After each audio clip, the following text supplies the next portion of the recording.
వారు అది ఏ స్థానంలో అయినా కావచ్చు. కొంతమంది పీసీసీ ప్రెసిడెంట్కి రావచ్చు అంటున్నారు, కొంతమంది ఏఐసీసీలో సెక్రటరీకి వెళ్ళొచ్చు అంటున్నారు, ఏపీ ఇన్ఛార్జ్గా రావచ్చు, ఏఐసీసీలో స్థానం కల్పించవచ్చు అంటున్నారు. ఒకటి మాత్రం చెప్పగలను, వారు ఏ స్థానంలో వచ్చినా కూడా కాంగ్రెస్ అయితే మళ్ళా తులసిరెడ్డి సార్ చెప్పినట్టు ఆ వనవాసం పూర్తి అయిపోయి ఆల్రెడీ తెలంగాణలో అయిపోయింది, ఏపీలో కూడా డెఫినెట్గా రైజ్ అవుతుంది, కొత్త ఊపిరి 100% వస్తుంది. దానికి కూడా కారణం ఏంటంటే కోఇన్సిడెంట్గా ఒకటి శ్రీమతి శర్మిల గారు రాబట్టే అవుతుందని నేను చెప్పలేను. ఆవిడ వస్తుంది కాబట్టి అట్ ద సేమ్ టైం రెండో కోఇన్సిడెంట్ ఏంటంటే జగన్మోహన్ రెడ్డి గారు వారి పార్టీ రేపు మొత్తం ఓడిపోయే పరిస్థితి కాదు, ఓడిపోతుంది. సో ఇప్పటికే మనం పరిస్థితులు గమనించినట్లయితే ఒక్కొక్కరు అంటే ప్రభుత్వం వస్తుందని తెలిస్తే సీట్లు ఇవ్వకపోయినా కూడా ఆ పార్టీ వాళ్ళు ఎవరు నోరెత్తరు.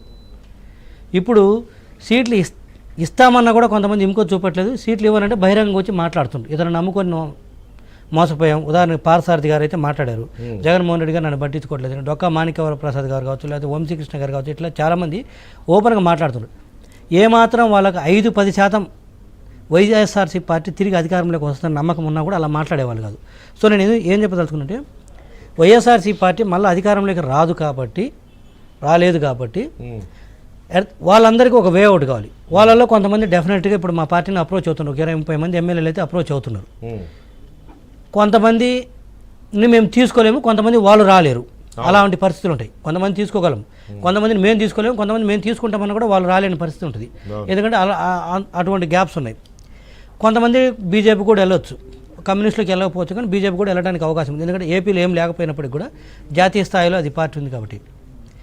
అయితే ఈ రెండు పార్టీలకు వెళ్ళలేని వాళ్ళు ఏంటనే పరిస్థితులు ఉన్నప్పుడు ఇప్పుడు షర్మిల గారి ఎంట్రీతోటి డెఫినెట్గా వాళ్ళందరూ కాంగ్రెస్కు వస్తారు, 100%. అందులో డౌటే లేదు.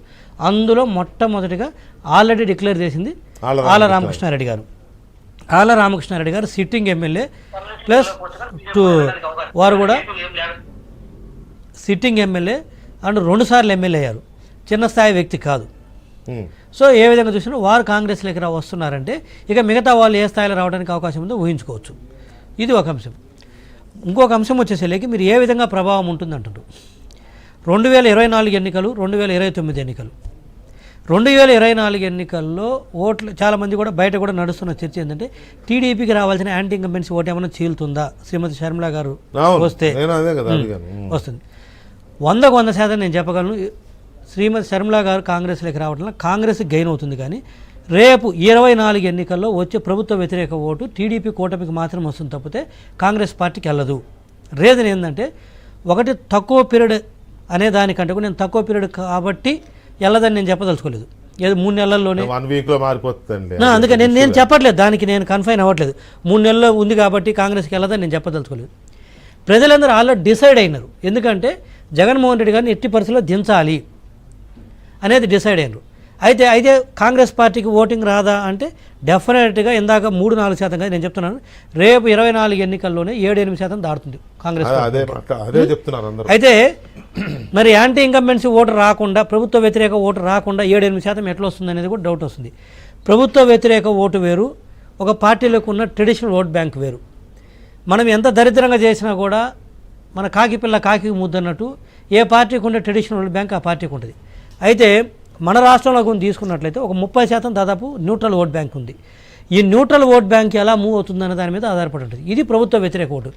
ఈ న్యూట్రల్ ఓట్ బ్యాంకులో మెజారిటీ టీడీపీ కూటమికి వస్తుంది. ఇప్పుడు ఎందుకంటే మేము కలిసి ఉన్నాం కాబట్టి, జనసేన టీడీపీ కూడా కాబట్టి, సో ఎక్కడ ఓటు చేయడానికి అవకాశం లేదు కాబట్టి దాదాపు మొత్తం టీడీపీ కూటమికి వస్తుంది. అయితే 7-8% ఎక్కడ వస్తుందంటే శ్రీమతి షర్మిల గారికి అంటే కాంగ్రెస్కి, జగన్మోహన్ రెడ్డి గారి దగ్గర ఉన్న ఓట్ బ్యాంక్ మొత్తం కూడా కాంగ్రెస్ డిఎన్ఏ. ఆయన స్వతహాగా ఒక్క లీడర్ని తయారు చేయలేదు, ఒక్క ఓటర్ని కొత్త వాళ్ళని తయారు చేసింది లేదు. అందరూ కాంగ్రెస్ డిఎన్ఏ. వాళ్ళ పిల్లలు కొత్తగా ఎవరైనా వచ్చింటే 2010 నాటికి వాళ్ళకు 10 సంవత్సరాల వయసు ఉంటే ఇప్పటికి వాళ్ళకి ఓటు హక్కు వచ్చింది. సో వాళ్ళు మినహాయిస్తే అంటే కాంగ్రెస్లో ఉన్న వాళ్ళు తప్పితే కొత్తగా జగన్మోహన్ రెడ్డి గారు ఒక లీడర్ని కూడా తయారు చేయలేదైనా. సో వాళ్ళల్లో రేపు కాంగ్రెస్ బతకగానే అక్కడి నుంచి బయటకు వస్తారు. ఏది అది ట్రెడిషనల్ ఓట్ బ్యాంక్, మళ్ళీ పాత నెత్తురంతా అది కాంగ్రెస్ ట్రెడిషనల్ ఓట్ బ్యాంక్, అది వైసీపీకి వెళ్ళింది. ఇప్పుడు వైసీపీకి ట్రెడిషనల్ ఓట్ బ్యాంక్ ఉన్నది, సాంప్రదాయ ఓటు. రేపు కాంగ్రెస్కి రావడానికి 7-8% అవకాశం ఉంది. తద్వారా జగన్మోహన్ రెడ్డి గారికి ఎంత ఇంపాక్ట్ పడుతుంటే, మామూలుగా ఇప్పుడు మేము టీడీపీ 2019లో ఓడిపోయినా కూడా మాకు 40% ఓటింగ్ వచ్చింది. అది traditional vote bank. Jaganmohan Reddy గారు కూడా 35% దాకా అవకాశం ఉంది. అది కానీ ఇప్పుడు అది ట్రెడిషనల్ ఓట్ బ్యాంక్, అది కాంగ్రెస్ది, వైసీపీకి వెళ్ళింది. రేపు కాంగ్రెస్ గెయిన్ అవడంతో అందులో 7-8% గ్యారంటీగా కాంగ్రెస్కి వెళ్తుంది. అంటే వారు ఓట్ బ్యాంక్ రేపు పర్సంటేజ్ జగన్మోహన్ రెడ్డి గారిది 27 నుంచి 28% పడిపోవడానికి అవకాశం ఉంది. అంటే దారుణంగా పడిపోతుంది. ఇప్పుడు ఓవరాల్గా ఏంటంటే షర్మిల గారు చేరడం వల్ల కాంగ్రెస్ పార్టీ సరే అది 3%, 4%, 5%, మీరు అన్నట్టు 7%, కాంగ్రెస్ పార్టీ నాయకులు చెప్తున్నట్టుగా 10%, మొత్తం మీద అయితే ఒక సిగ్నిఫికెంట్ పర్సంటేజ్ ఆఫ్ ఓట్స్ని 100% ఆమె కాంగ్రెస్ పార్టీ వైపు తీసుకురాగలుగుతారు.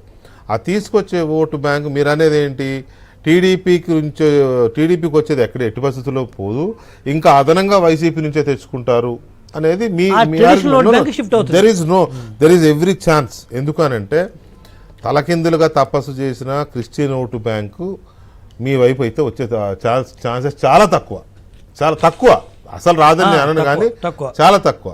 సో ఈ పరిస్థితుల్లో షర్మిల గారు కాంగ్రెస్ పార్టీని టేకప్ చేస్తే ఆవిడ వల్ల కావచ్చు, బ్రదర్ అనిల్ వల్ల కావచ్చు, మొత్తం మీద అయితే Christian vote bank majority portion వారు అట్రాక్ట్ చేసుకునే అవకాశం